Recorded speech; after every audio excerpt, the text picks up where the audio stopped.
आणि आता घेणार आहोत विविध क्षेत्रातील महत्त्वाच्या बातम्यांचा वेगवान आढावा महाफास्ट 50 बातम्यांमधून।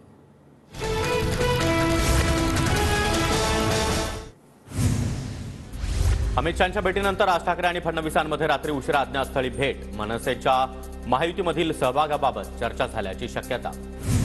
आज राज ठाकरे यांच्या उपस्थितीमध्ये मनसे नेत्यांची बैठक। अमित शहांच्या भेटीबाबत राज ठाकरे नेत्यांसोबत चर्चा करणार।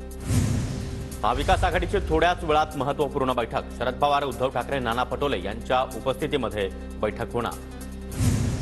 महाविकास आघाडीमध्ये नाशिकच्या जागेवरून वाद सुरूच। शरद पवार यांच्या निवासस्थानी नाशिकच्या पदाधिकाऱ्यांची बैठक।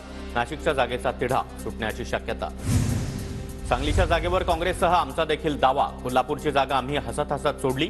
कोल्हापूरची जागा सोडल्यानं सांगलीच्या जागेवर आम्ही ठाम। संजय राऊतांची प्रतिक्रिया। वंचितनं 4 जागांचा प्रस्ताव मान्य केला असता तर आनंद झाला असता। प्रकाश आंबेडकरांची नाराजी असेल तर दूर करू, संजय राऊतांचं वक्तव्य। वंचित महाविकास आघाडीमध्ये सहभागी होण्याची शक्यता मावळली। राऊतांच्या विधानातून संकेत। शेवटच्या क्षणापर्यंत वंचितला सोबत घेण्याचा प्रयत्न करणार, राऊतांची वंचित आघाडीवर प्रतिक्रिया। लोकसभा उमेदवारांची यादी शिंदे गटाकडून दिल्लीमध्ये सादर। संभाव्य 13 उमेदवारांचा समावेश।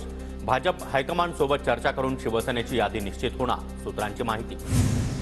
लोकसभा निवडणुकीसाठी मुख्यमंत्री शिंदे आता ॲक्शन मोडवर। मुख्यमंत्री शिंदे यांची आज शिवसेनेच्या आमदार आणि खासदारांसोबत बैठक। महायुतीच्या जागा वाटपाचा तिढा दिल्लीमध्ये सुटणार। महायुतीच्या 3 प्रमुख नेत्यांची दिल्लीमध्ये आणखी एक बैठक होणार। चंद्रपूर लोकसभेचा पेच अद्याप देखील कायम। विजय वडेट्टीवार लोकसभा लढण्यास फारसे इच्छुक नाहीत। वडेट्टीवार आपली मुलगी शिवानी हिच्यासाठी आग्रही।